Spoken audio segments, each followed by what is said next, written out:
Hello, everyone. My name is Lily. Today, I want to share a story about my awful stepmother, Julie. I'll call her Julie because she never acted like a mother to me or even wanted to try. When my dad, Jacob, first introduced me to Julie, she made it clear that she didn't want to be my mother. She said to me, "I don't want you thinking I'm going to be your mother. You're just my husband's daughter, nothing more. You're a teenager, so don't expect me to do anything for you." I replied, "That's okay, Julie. I can take care of myself. I just want my dad to be happy. I won't get in the way." She shot back, "You're already in the way, you little witch. Don't try to act smart with me. I know how to handle worthless teens like you. Once you turn 17, I'll make sure you're out of our lives so I can have Jacob all to myself." The conversation got nasty really fast. Julie said some horrible things about me and my late mother. My dad was a widower, and my mom passed away when I was just 7 years old. I miss her a lot, and it took my dad a long time to start dating again. That's one reason why I never told him about Julie's terrible words or behavior. Looking back, it was a big mistake to stay quiet because Julie became a nightmare after she married my dad. Even my dad was surprised by her behavior. Julie always targeted me and tried her best to kick me out of the house. She made it clear that she hated kids and didn't want me around. She never told my dad this before they started dating. When my dad refused to abandon me, she began to find ways to make my life miserable. She would ruin her own food and blame it on me. She'd say, "Look at what your daughter did, Jacob. She spoiled my cooking because I refused to cook for her. She's going to poison me one day." Then my dad would ask, "Lily, what's your explanation for this?" "Dad, I swear I don't know anything about this. I'm happy to cook my own food. I wasn't even home before you came back.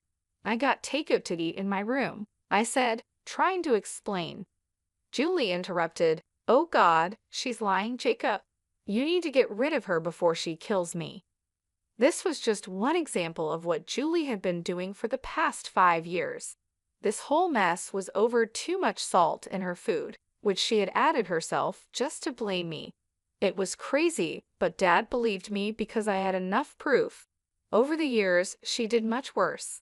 She cut off my phone connection, locked me out of the house for 8 hours, took my car keys on the day of an important test, and even threw away a project I had worked on for a week.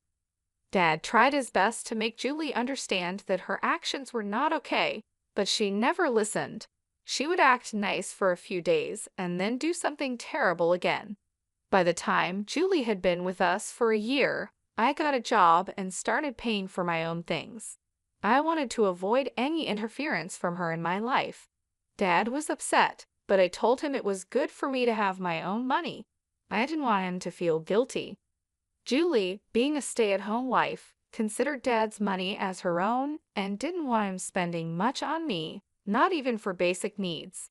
I tried to stay out of her way as much as possible, hoping she'd leave me alone. But she never got the hint and kept bothering me. She was determined to get rid of me from her life and the house, but she had no idea what was coming. The big drama happened a few weeks after my 17th birthday. Since then, Julie had been in a great mood, often singing happily around the house. I knew why she was so cheerful. She thought she could finally get rid of me. Little did she know, I had overheard her talking to her friend on the phone about how she planned to kick me out. I was aware of her plan, but she had no idea what was coming for her. One day, I came home from work and saw my stuff packed in my room. Instead of being upset, I was amused. I said, "Hey Julie, why is my stuff packed and waiting in my room? Are we going on vacation?" "Don't act so smart, Lily. I hope you remember my words," she snapped back. "I told you that once you turned 17, I would make you leave. Well, now it's time for you to go. I've decided to be nice and pack your things to make it easier for you. You want to kick me out of my house. Oh no, Lily, this is my house and I don't need to keep you here anymore. I'll deal with Jacob later, but you are definitely leaving." Julie had a smug look on her face, showing like she was happy with herself. She was already thinking about what to do with my room. But I said, "Not so fast, Julie. Karma is coming for you." I calmly took some papers from my bag and gave them to her. She looked confused, so I smirked and said, "I think you should look at these papers first, Julie. I've been meaning to give them to you for a while. It's good you mentioned eviction today. It reminded me of these documents." "What are these papers? Why do I need to read them?" she asked. "Why don't you take a look and find out?" I replied. Julie sat down and started to read the papers I had given her. At first, she looked confused, then her face changed to shock and disbelief. She looked at me, then back at the papers. Her expression turned angry. "Is this an eviction notice in my name? What the hell, Lily? What does this mean?" she asked. "It means I want you out of my house in a month. You know, the usual thing an eviction notice means," I said. "You can't serve me eviction papers. You can't do that. This is my house, and I'm the only one who can kick people out," she yelled. No, Julie, this is my house and always has been. My dad was just a caretaker who held it for me until I turned 17. Now that I'm 17, the house is mine. I recently finished the paperwork," I explained. No, no, no, that's impossible. Jacob can't just give you this house. This is our marital property, and he can't give it to you without asking me," she protested. "How is this a marital property, Julie? Dad had this house long before you were around. I guess he didn't tell you that it belonged to my maternal grandparents. They left it to me and had Dad take care of it until I was old enough," I said. "I turned 17 just a few weeks ago." No, no, no, you must be lying to me. This can't be true. You're trying to scam me and kick me out of the house. Wait till your father hears about this. He will kick you out instead," Julie yelled. She made the mistake of calling my father downstairs, forgetting she never asked him if she could kick me out. Even if the house belonged to him, she should have asked. She knew he would say no, so she tried to do it behind his back. In her rush, she forgot this detail and decided to involve Dad. I wasn't complaining. It was better for me this way. Dad came downstairs to see what all the yelling was about. He said, "Whoa, calm down, Julie. Why are you screaming like that? What's wrong?" "Why wouldn't I be screaming? Your daughter is making wild claims again. She says this house belongs to her and she's kicking me out," Julie shouted. Dad turned to me and asked, "Lily, what is going on? I need to know the truth." I knew Dad would ask for my side. He's a good father and knows his wife can be very mean. He always listens to both sides before taking action, which Julie hated. She wanted him to always side with her, no matter who was right. They fought about this a lot, but Dad wanted to be fair to everyone. That's why he asked for my side too. I explained. Julie called me down and said she was kicking me out. She told me I couldn't stay in her house anymore. I knew she was planning this because I overheard her talking on the phone. So I decided to kick her out instead. I gave her an eviction notice. Dad was shocked and turned to Julie. "What the hell, Julie? Who gave you permission to try and kick my daughter out? You never discussed this with me. Why am I hearing about this now?"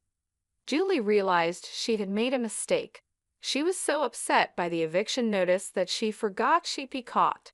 I saw her panic for a moment, then she turned hostile and defensive like she always does. She snapped, "Your daughter is already an adult, Jacob." She had turned 17, and we let her stay in the house for a month without paying rent. Most parents kick their kids out when they turn 17. We need to make Lily learn to live on her own and become responsible. That's for me to decide, Julie. You are not, and never have been, her parent. You didn't even help with anything related to Lily. How did you think it was okay to decide when to kick out my daughter?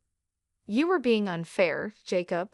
All these years, I put up with your favoritism because Lily was a teenager. But now she needs to go. I won't let her stay in my house anymore. Who said this is your house? Which deed shows this house is in your name? Well, it's your place, so I have equal rights to it since I am your wife. This is my house too. I won't allow Lily here anymore. She needs to go. This is not your house, and even if it was, you have no right to it. This is Lily's house, and it's in her name." Julie went pale when she heard that. She didn't expect my dad to agree with me and say the house belonged to me. She lived in her own world where everything was hers just because she said so. Hearing otherwise was a big shock for her. She started to cry and said, "Why would you say such a thing, Jacob?" "Because the house belongs to Lily. I'm just telling the truth. What's wrong with that? You gave Lily the house without talking to me. How could you do this, Jacob? I'm your wife. You should have discussed this with me. I am not okay with this. You had no problem going behind my back and trying to kick my daughter out. Why can't I do the same, Julie? Talk about double standards. There was nothing to discuss. This house was always meant for Lily. I was just the trustee who took care of it until she turned 17. The house was transferred to her name recently." Julie finally understood that we were telling the truth. Dad even offered to show her the papers if she needed proof. She was in too much shock to say anything coherent. She just said, "You deceived me, Jacob. I thought the house was yours. You lied to me. This is not fair." "I never lied to you, Julie. You never asked whose house this was when we got married. We signed a prenup that said our personal assets stay personal." "Oh my God, this can't be true. You should have told me, Jacob. Now Lily is throwing us out. Look at how ungrateful your daughter is." "Jacob, I'm not throwing you out, Julie. That's just for you. You won't get to live in my house anymore. I might have let you stay, but after you tried to kick me out, I changed my mind. You're the one who has to leave. If you kick me out, your dad will follow too. We're a couple. He won't leave his wife." My father laughed out loud. He had been thinking about leaving Julie for a while, but he wasn't sure. Today made the decision easy for him. He said, "Actually, no, Julie. I'm not following you. I will stay here and take care of my daughter. I've been thinking about divorce for a while, and what you did today sealed the deal. I'll be filing tomorrow. Be ready for it." "Wait, are you going to divorce me? You want to leave me for your daughter? You can't do that." "Yes, I can, Julie. Did you think I'd forgive you for tormenting my daughter for 4 years? Absolutely not.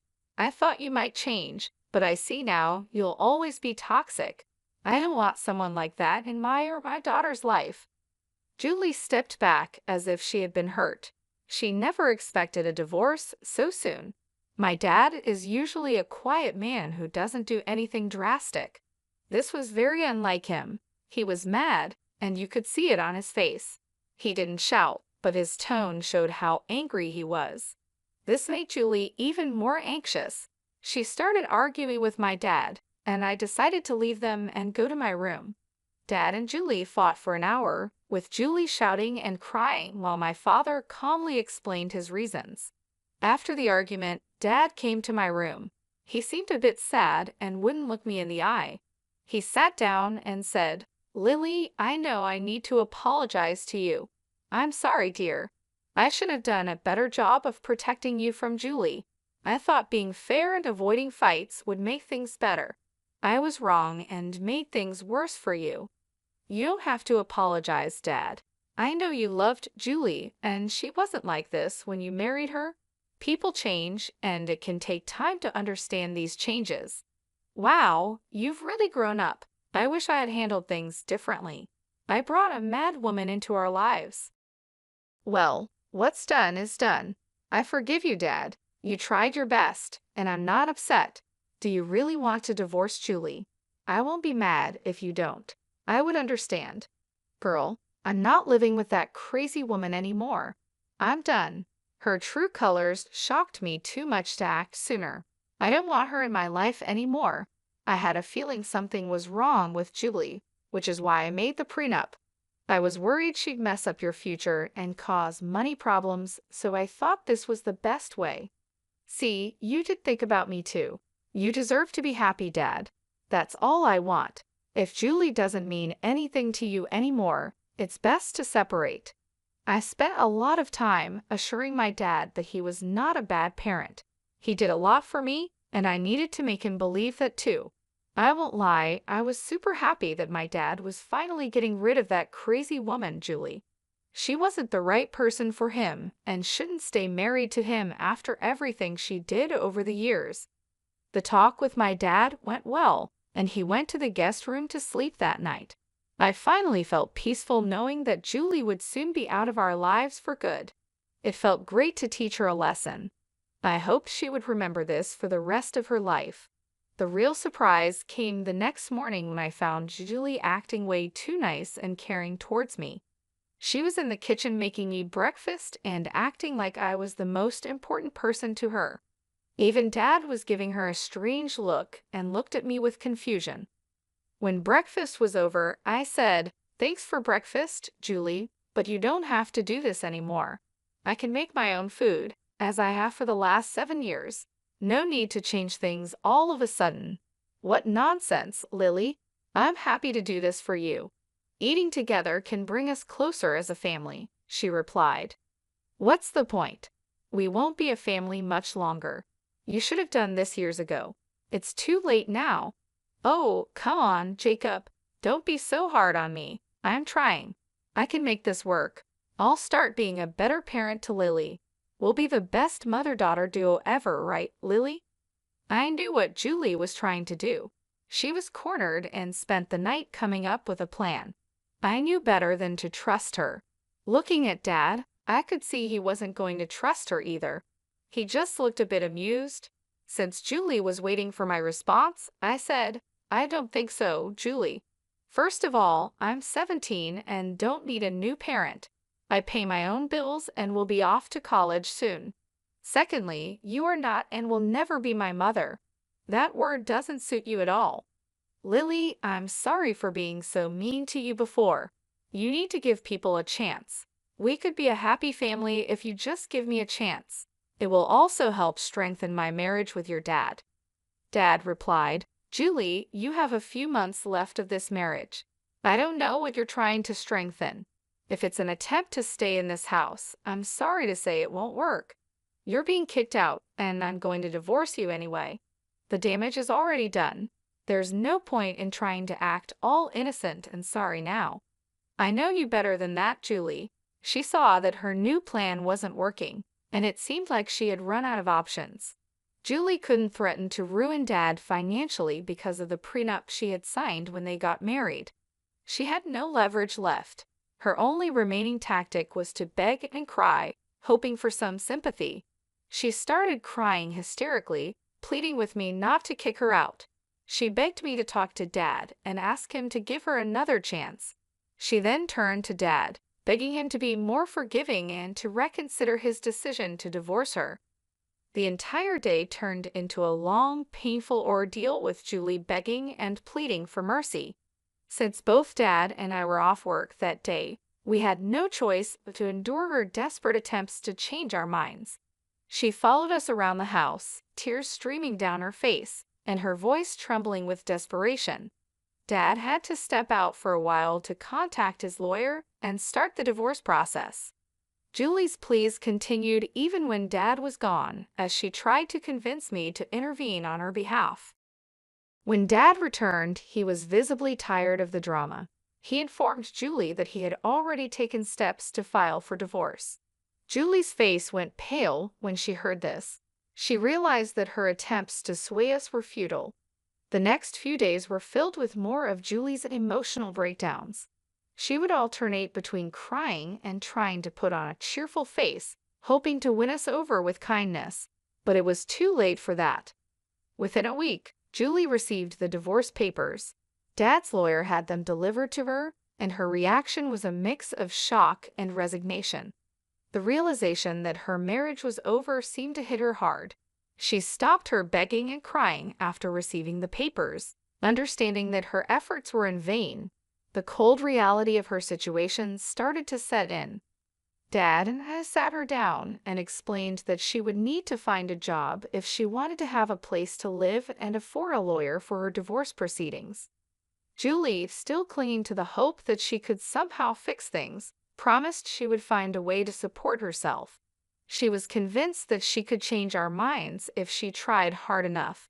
She kept saying that she would prove herself and make things right, but we both knew it was too late.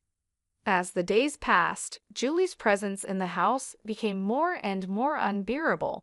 She would try to engage in conversations, acting as if nothing had happened, but it was clear that neither Dad nor I wanted to have anything to do with her anymore.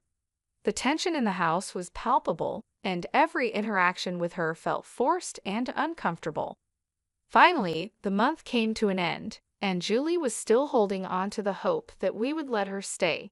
She kept her belongings packed, waiting for a last-minute change of heart from us. But when the time came, there was no reprieve. We had been clear about our intentions from the start, and now it was time to follow through. Julie was given a firm deadline to leave the house. Dad and I stood by, watching as she gathered her things. She tried one last time to plead with us, her eyes filled with tears and desperation. But we remained steadfast. Julie's belongings were taken out, and she was escorted out of the house. She looked back at us one last time, hoping for a sign of mercy, but there was none. As the door closed behind her, a wave of relief washed over me. The house felt lighter, freer, without the constant tension and negativity that Julie brought. Dad and I shared a moment of quiet understanding, knowing that this was the right decision. We had endured enough, and now it was time to move forward, leaving Julie and her manipulations behind. She made a fuss when we told her to leave, but after Dad threatened her with more legal trouble, she left crying. I heard she moved in with a friend because her own family doesn't want her around anymore. When she left, she took all the negativity with her, and the house finally felt like home again. It's been more than 3 years since all this happened. I'm now in college, which is conveniently close to home. Dad successfully divorced Julie and has started dating again. He says he's not looking to settle down, but just wants some companionship from time to time. Life at home has been peaceful since Julie left, and Dad and I have grown closer. We often laugh about the drama that once filled our lives and how much better things are now. As for Julie, the last I heard, she moved into a small flat with several roommates. She's struggling to make ends meet because she doesn't have many skills or qualifications. Julie is working a minimum wage job and is just barely getting by. She's living a very different life from the one she tried to control in our house. I saw her from a distance at a grocery store a few months ago. She looked worn out and seemed to have aged a lot. Her hair was messy, and she had dark circles under her eyes. She looked nothing like the confident woman who tried to take over our lives. It was clear that life had taken its toll on her, and she was no longer the powerful person she once pretended to be. Seeing her like that made me realize that karma had caught up with her. She tried to manipulate us and take control, but in the end, she ended up with nothing. I couldn't help but feel a sense of relief knowing that she was no longer a part of our lives and that we were finally free from her negativity. The house, once filled with tension and arguments, now felt warm and welcoming. My dad and I have been able to move on with our lives. We often talk about how much better things are now and how grateful we are to have each other. Dad has even started taking up new hobbies like gardening and cooking, things he never had time for when Julie was around. We've created a peaceful and happy home, one that is full of love and laughter. Julie's departure has been a blessing for both of us that has allowed us to rebuild our lives and focus on what truly matters.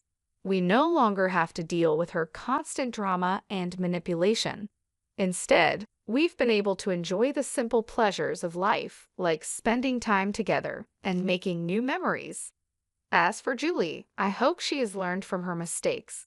Life has not been easy for her, and I believe that she has finally realized that you can't build happiness on lies and deceit. The last time I heard anything about her, she was still struggling to make ends meet and living a very difficult life. She's working hard to survive, and I think she has finally understood the consequences of her actions. I don't wish anything bad on her, I hope that she can find a way to turn her life around and learn to live with honesty and integrity. Perhaps the struggles she's facing now will teach her valuable lessons and help her become a better person. In the end, everyone deserves a chance to change and improve their lives. Looking back, I'm grateful for the challenges we faced. They made us stronger and brought us closer together. My dad and I have become a great team, and we've learned to appreciate each other even more. We've built a life filled with love, respect, and understanding, and for that, I am truly thankful. Julie's story serves as a reminder that trying to hurt others and take what isn't yours will only lead to your own downfall. It's important to live a life of kindness, honesty, and respect for others. I hope Julie has found some peace in her new life and has learned from the mistakes she made. As for us, we are happier than ever, and we know that no matter what challenges come our way, we can face them together with strength and love.